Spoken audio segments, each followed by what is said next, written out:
এই যে নিয়ে নিয়েছি কালো চা আর এই যে গুলা রুটি। তো এই আমার সকালের নাস্তা, দেখতেই পাচ্ছ সকালের নাস্তা। আজকে মানে কালকেও করিনি সকালে নাস্তা, ওই জন্য তোমাদের সঙ্গে দেখাইনি, শেয়ার করিনি। কালকে যা খেয়েছি, কি ড্রিঙ্ক বানিয়েছিলাম, শরবত, জুস যা বলো, সেই বানিয়েছিলাম, সেটা শেয়ার করেছিলাম। তো এখন এই গুলা রুটি আর চা খাবো। তো চিনি দিইনি এতে, একটু মধু দিয়ে দেবো, কারণ মিষ্টি না হলে গুলা রুটির সঙ্গে ভালো লাগে না, এমনি ভালো লাগে না। দুধ চা হলে তো মজা এসে যায়।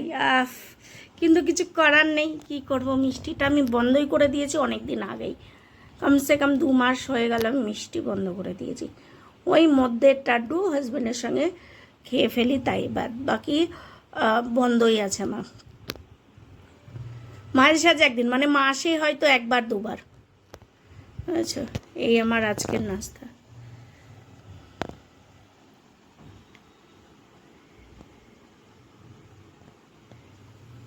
নমস্কার বন্ধুরা, তোমরা সব কেমন আছো? আশা করছি ভালো আছো।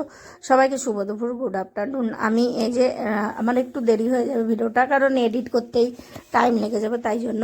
তো এই যে মেয়ের খাবার বার করেছি, মেয়েকে স্কুল থেকে নিয়ে আসলাম। ও আজকে টিফিন মিফিন কিছুই নিয়ে যায়নি, তো টিফিন নিয়ে যায়নি, তো বললো আমি এসেই খাবো। তো ওকে আলু ভাজা আর ডিম ভাজা করে দিলাম, আর সঙ্গে আছে ডাল। ও আলু করলা ভাজা খাবে না, তো হাজব্যান্ড করে গেছে করলা ভাজা আর ডাল, হাজব্যান্ড করে গেছে, আর আমি ওকে আলু আর ডিম ভেজে দিলাম।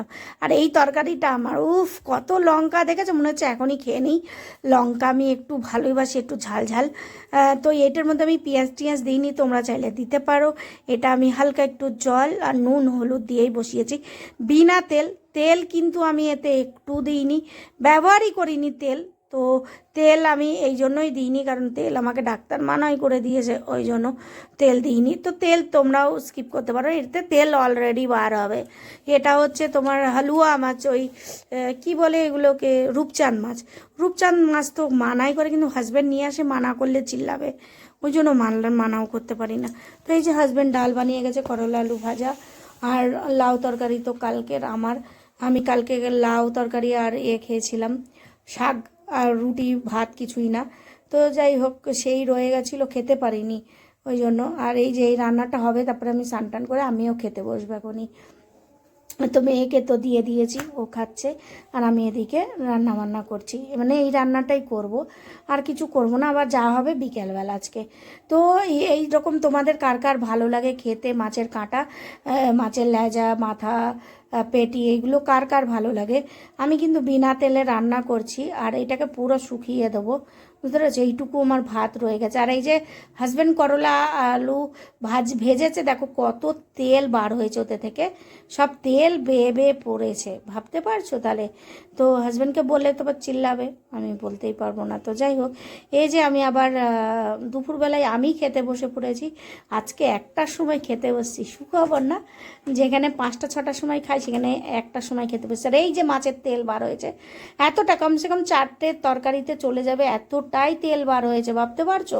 তো ওই জন্য এই মাছ আনতে আমি মানা করব, প্রচুর তেল বার হয়েছে বিনা তেলে। এত তেল বার হওয়া খারাপ, তেল খাওয়া। তো মাছে যদি এত তেল বার হয়, তো কালে কী করে হবে? শরীর তো সবারই খারাপ হবে, মাছ খেতে তো মানা করবেই।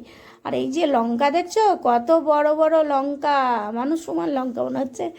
তো করলা সিদ্ধ, করলা আলু ভাজা, আর এই যে লঙ্কা ভাজা, লঙ্কাগুলো আমি ওই খালি এর মধ্যে দিয়ে দিয়েছিলাম, এই মাছের মধ্যে, মাছের কাঁটার মধ্যে, ওতেই ও সিদ্ধ হয়ে গেছে। আমি একদম খেতে পারি না, না মানে কাঁচা খেতে পারি না, ওই জন্য। আর এই লাউ তরকারিটা কালকে রয়ে গেছিলো। তো এই হচ্ছে আজকে আমার খাবার। তো কতগুলো খাবার রান্না হয়ে গেছে, তিনটে দিকে ছটা সবজি হয়ে গেছে আজকে কিন্তু। তো খাবারটা কেমন হয়েছে অবশ্যই একবার কমেন্ট করে জানাবে, হ্যাঁ। আর এরকম কার কার ভালো লাগে, দেখো আমি পুরো তেলটা বের করে নিয়েছি, তারপরেও ওই কড়াতে তেল তেল রয়েছে, তাহলে ভাবতে পারছো কতটা তেল। তো ওই জন্যই বলছি, তোমরাও সাবধানে খাওয়া দাওয়া করো।